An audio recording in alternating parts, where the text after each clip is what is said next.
Warning: 30 screams or less may contain spoilers about movies that have recently been released. If you haven't seen the movie, go watch it, come back, and enjoy the show. Or, if you don't want to waste your time watching the movie and rather have two random horror dudes watch it for you, we got you covered as well.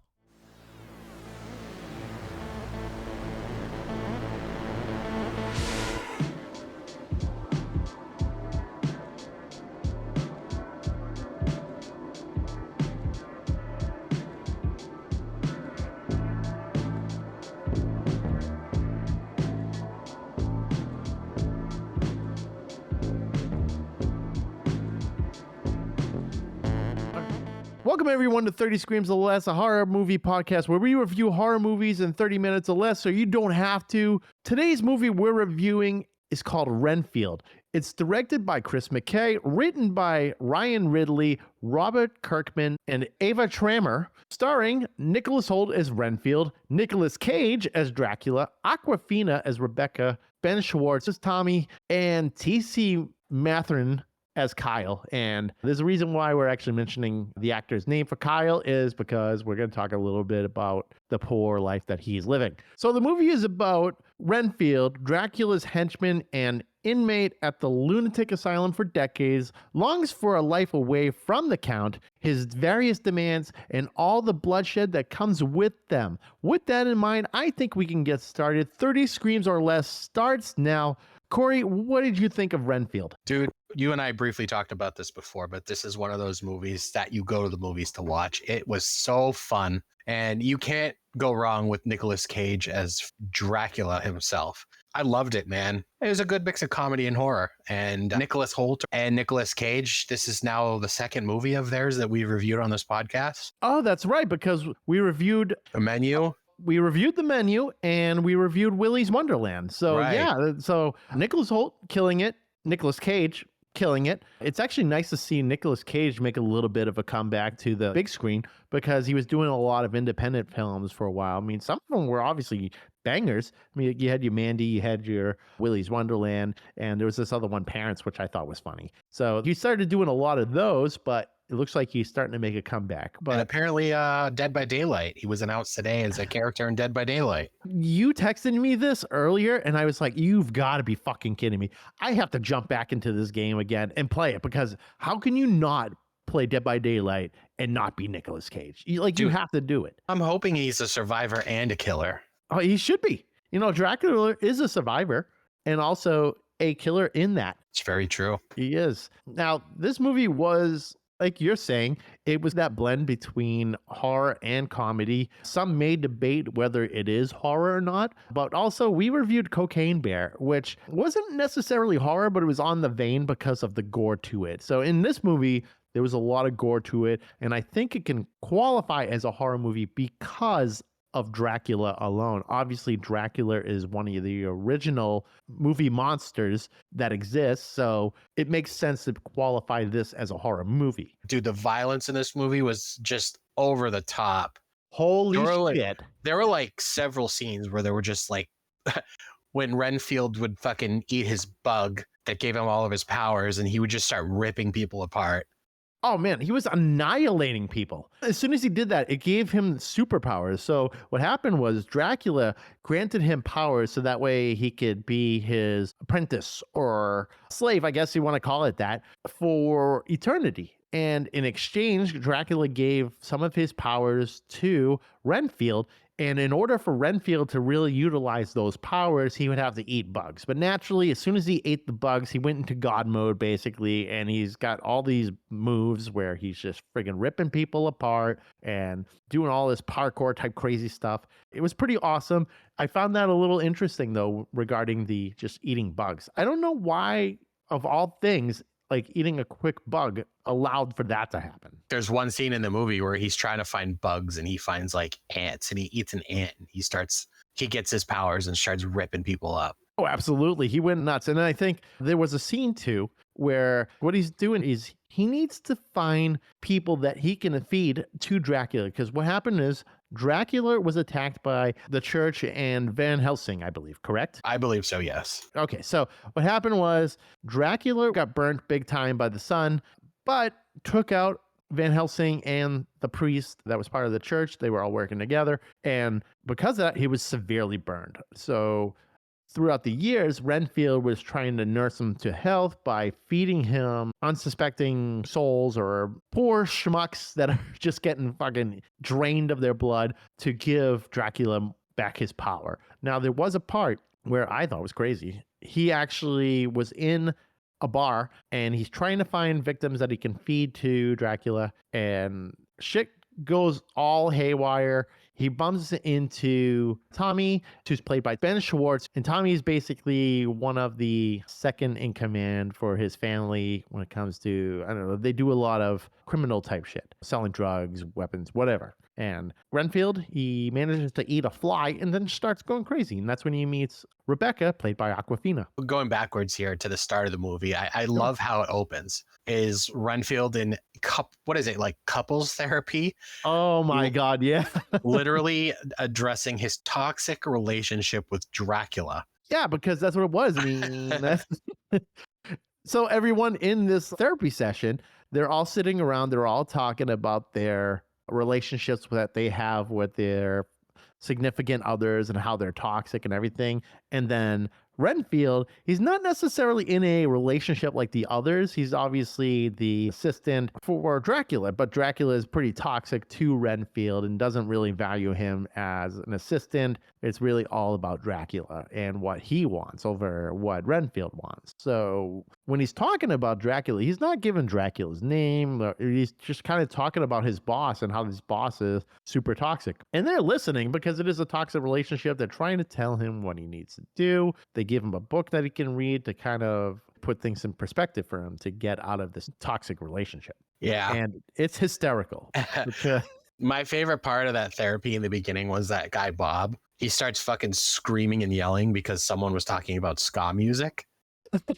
For some reason, they keep making jabs about ska music throughout the film. Oh my God, man. Because the person in there, her boyfriend was a toxic boyfriend and he listened to ska and he did all sorts of criminal shit. And Renfield decided to take matters in his own hands because he knew that Dracula needs bodies and he needs to feed off them. So he went and hunted this guy down.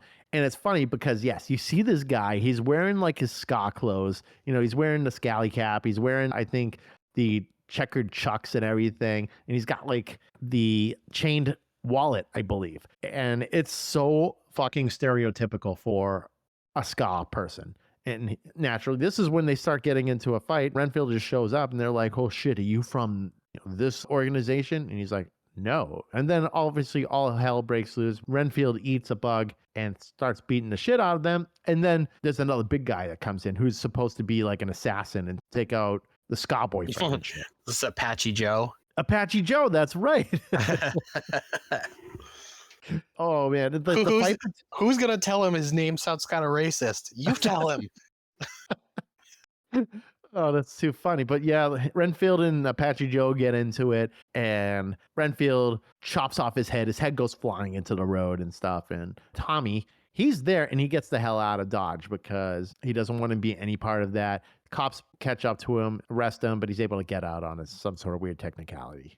So that part was also funny to me because Awkwafina is very short and she's a tiny girl. Yeah. And she decides she's going to go on a full foot race trying to catch Tommy. And he's running for his life from Awkwafina. I was laughing so hard. Oh, especially when he's throwing the cocaine to get them to slow down. Yeah. They're like, he's throwing cocaine. And did it hit someone in the face? It did. And he's like, ah. It was hysterical. It's unbelievably funny. Obviously, Awkwafina takes him down, arrests him. And because they're part of a big family, the police were like, let him go. We have bigger fish to fry. You're not part of that whole task force type deal. And so they had to let him go. He got on a technicality. Yeah, that was funny. And then we see Dracula's first victim that Renfield brings him was this dude named Doug. Mm-hmm. He gives Dracula this dude, Doug. He bites him and he's just like, Doug is trash. You're feeding me trash.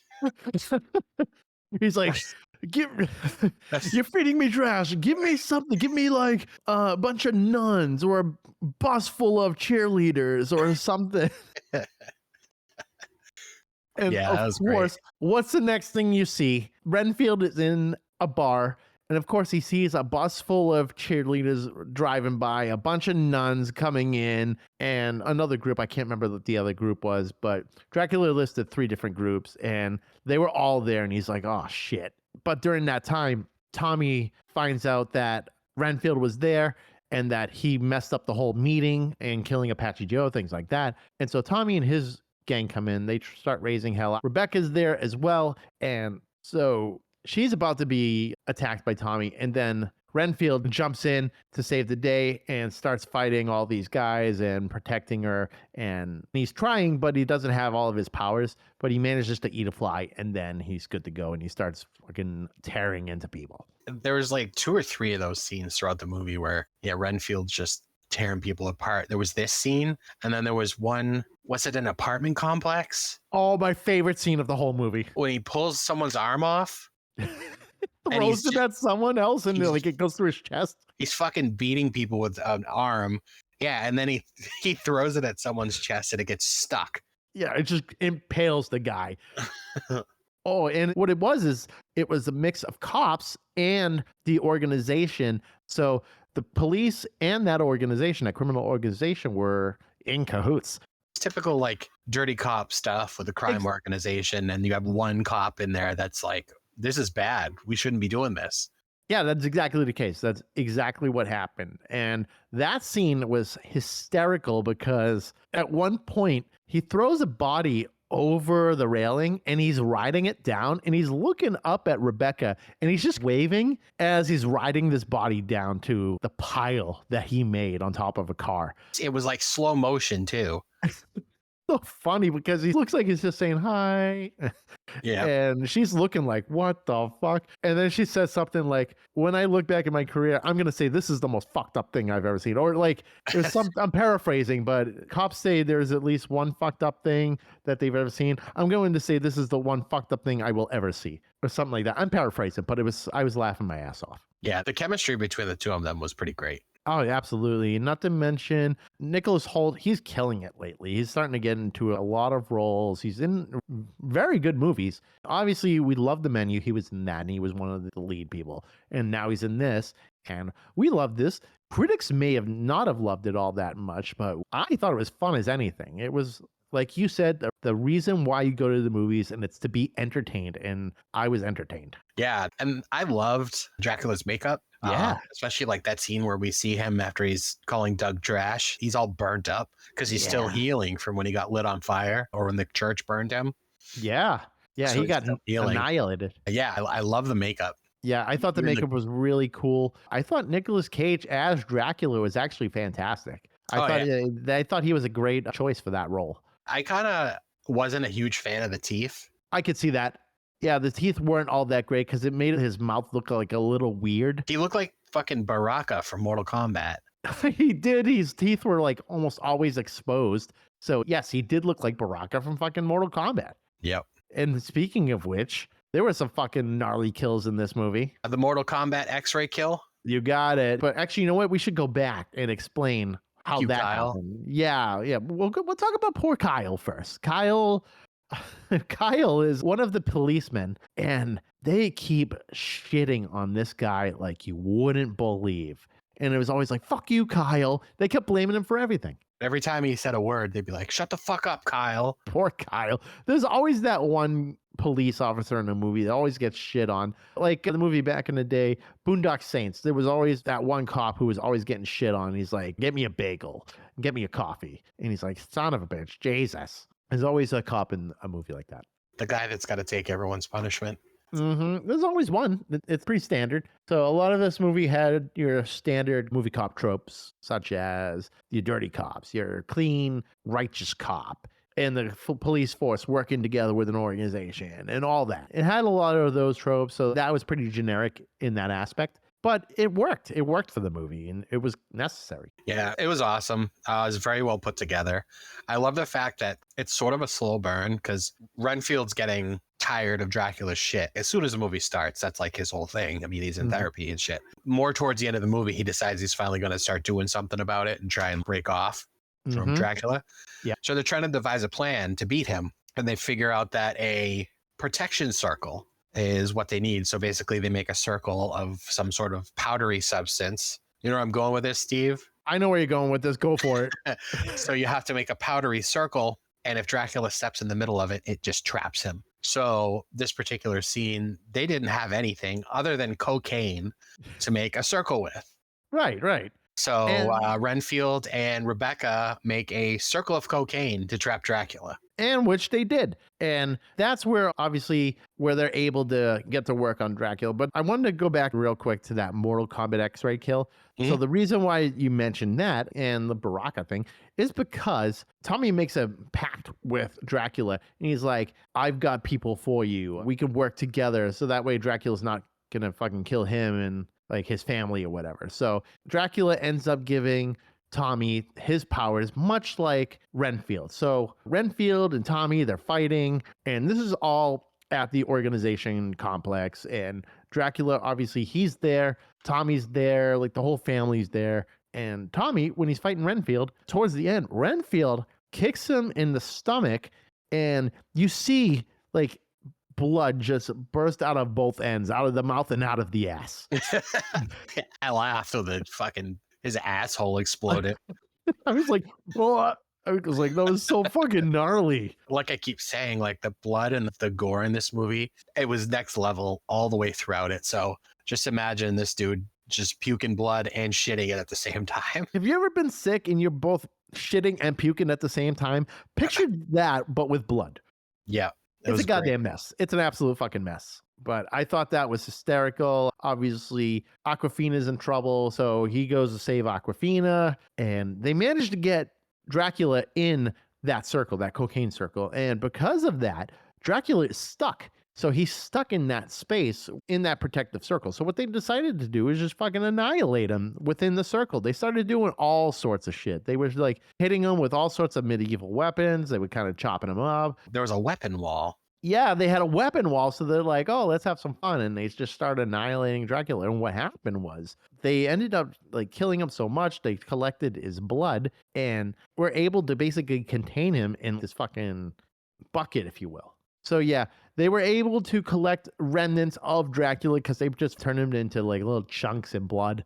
So, but what we didn't mention earlier was that same support group that Renfield was in. Dracula was able to enter the building, and because the people running the whole group, he's like, oh yeah, you can come in. See, that's the thing about Dracula is in order for him to come into a building, he needs to be invited. And they invited him in. Did you catch the part when Dracula went to Renfield's apartment? Oh my God, that was hysterical because you mentioned that the only reason that Dracula was able to enter his apartment was because Renfield had a doormat that said like welcome in or come on in or something like that. And he was like, ah, shit.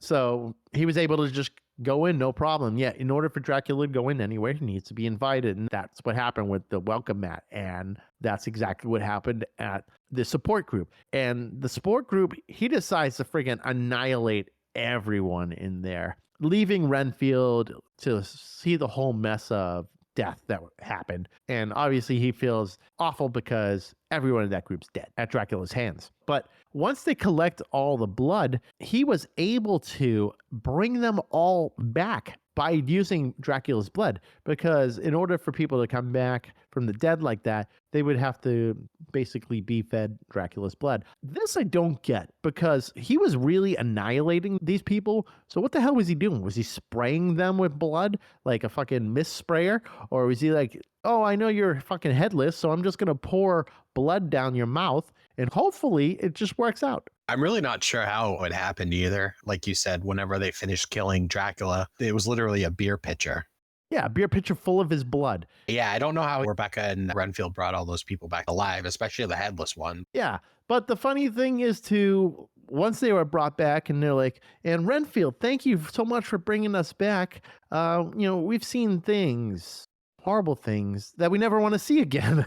It was Yeah. like things that they saw like in the afterlife, but using Dracula's blood that brings them back. So technically they're living dead, but they're regular normal human beings. But this movie I thought was fantastic. Corey, what do you give this for a score? I actually gave it 4 out of 5 dead kids. I don't think it was perfect by any means. Definitely had some cool moments in it. Like I mentioned several times, I love the gore. I haven't seen blood and gore that good in a movie in a long time. It looks so good. And you can't go wrong with Nicolas Cage as Dracula himself. Yeah, how can you go wrong with Nicolas Cage in general?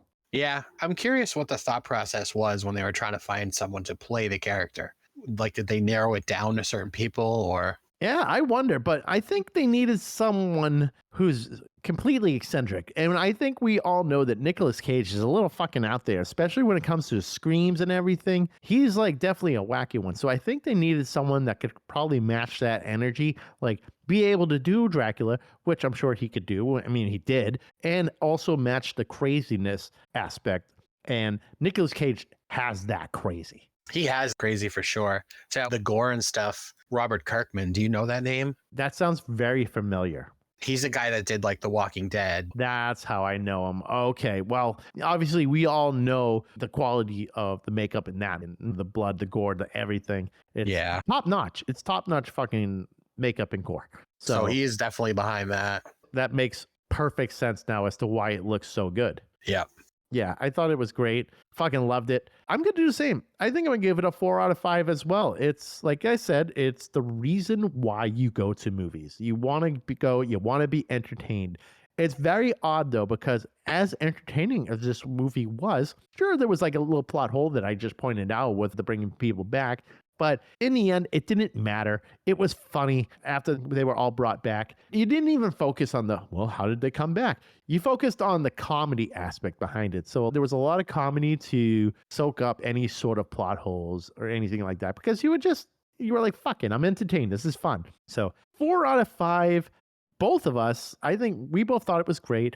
It's weird. The critics, I guess, didn't like it all that much. And we're critics, but I think the movie critics out there were being a little too harsh on it. And I don't think this movie got the justice it deserved because it bombed at the box office. I agree. I think the critics have a thing against Nicolas Cage for some reason. You know what? I wouldn't be surprised. There's got to be something. There's got to be something. I'm kind of curious. So Google says that this movie had a $65 million budget. Okay. How much did it pull in? Do you know? I'm consulting the internet here. That's what I'm doing too. Oh, Box Office Mojo. They got some good. 17. Yeah, I'm seeing that too. 17.140 million. But 24 worldwide.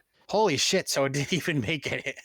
No, it fucking bombed big time. So $75 million budget, only made 24 million. I think a lot of people slept on this film because this was a great film.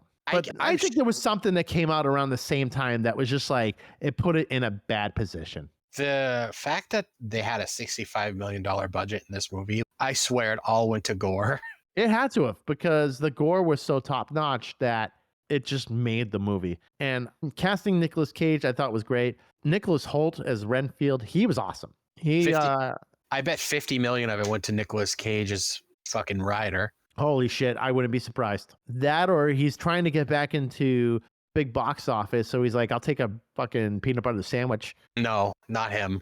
No way. He wanted lobsters, man. He wanted lobster every day. You know, I wouldn't be surprised if he wanted lobster a day. I got to know what his rider is like. You know, Nicholas Hoult's probably like, you know what, just put me in cool films. I'm still working my way there. And Nicolas Cage is probably like, I've done this. This ain't my first rodeo. I was in The Rock. In the United States and Canada, Renfield was released alongside The Pope's Exorcist, Mafia Mama, Sweetwater, and Suzum, and was projected to gross 8 to 10 million from 3,375 theaters in its opening weekend. The film made 3.1 million on its first day, including 900,000 from Thursday night previews. Oh, woof. Yeah, woof is right. Woof. It's so bad. I'm actually going through some of the numbers. Opening weekend in Germany, deuces, nothing. Fucking, it grossed 45,000 in Germany. Germany does not like Dracula. Yeah, we're actually 41,000. I read the wrong spot. Yeah, this is a site I like to check out, Box Office Mojo by IMDb Pro, and it just tells you a breakdown of what it made. Let's see. Australia, it made a whopping, ready for this, $1,618. I've never seen this site before. Oh, you gotta check it out. It's actually not bad. Yeah, it looks like it's part of IMDb. Hmm. So we'll use it. We'll use it as kind of a scholarly reference. I mean, if it's by IMDb, you can probably trust it. Maybe that's why it came out to streaming so quick. Yeah, because they need to make their money back. I think Fuck it. Well, they're just like, we're gonna put it up on Amazon and Vudu and Apple for $20. Maybe we'll make some of our money back. Exactly. And you know what? I think that's probably where they're going to make the most of their money is on streaming. I don't think on rentals, but I think if they throw it up on a service like Netflix or something of the sorts, it actually might recoup a lot of the losses. I don't think it's going to recoup all the losses, but I think this could end up being a cult following movie. It could be. It could be like The Room. Did you ever see The Room? Yes, exactly. It's like a bad, good movie. Yeah, of course. I mean, there's so many out there that are cult followings. Even Fight Club. Fight Club is considered a cult following because it bombed so bad at the box office. So this goes to show you that not all movies that bomb at the box office are bad movies. They're just bad luck. Bad luck, bad timing, whatever. But then there are a lot that actually deserve it. Of course. Oh, yeah, absolutely. This was not one of them. No, I don't think this deserved it. I think this needed to be watched more, because if people just watched and fucking enjoyed themselves, they would have a good time. They would walk out of the movie and be like, you know what, that was fun. I had a good time. It was gory. It was funny. It was action-packed. It was everything that you would want in a movie, in that movie. I love how this IMDb here says genre, comedy, fantasy, horror. I mean, that kind of sums it up, right? Because it is comedy. It is horror. It's, I don't know, fantasy, I guess. What the fuck? What is fantasy about it? Beats the fuck out of me. I don't know, man. It lost me on that one. Yeah. I don't know. When I think fantasy, I think like World of Warcraft or some bullshit. Or Star Wars or Star Trek or Lord of the Rings. Okay, yeah, maybe more Lord of the Rings than Star Trek. Star Trek consider sci-fi, but sci-fi fantasy, horror fantasy. I don't know. You're right. That's a new ball game. Horror fantasy. Okay, but really, aren't all movies fantasy anyways? Yes. Yeah, Movie magic. Movie magic. Movie magic. All that fun stuff. All right, I think we can actually start wrapping it up here. Everyone, be sure to like, follow, and subscribe on Facebook, Twitter, Instagram, and YouTube. Also, be sure to leave us a 5-star review on all podcast platforms so we can get some more exposure. And of course, be sure to tell your friends. We're also a part of the Shining Wizards Network. Be sure to visit shiningwizardsnetwork.com. They've got a lot of awesome podcasts up there in the network. Of course, 30 Screams or Less is up there. Also, you can visit 30screamsorless.com for all previous episodes and transcripts to go with those episodes. If there's anything you want us to review, send an email to 30screamsorless@gmail.com or hit us up on social media. You can use the hashtag 30screamsorless. We also have a t-shirt being designed as we speak, and we will be developing a web store. So be sure to take a look out for that. We'll make sure we're going to announce it on all the social platforms, whether it's Twitter, Instagram, Facebook, whatever. So you'll find out as soon as it's ready. And with that said, I'm Steve. And I'm Corey. And thanks for listening to 30 Screams or Less. And don't forget to drink your beans and not get dehydrated and shit the bed.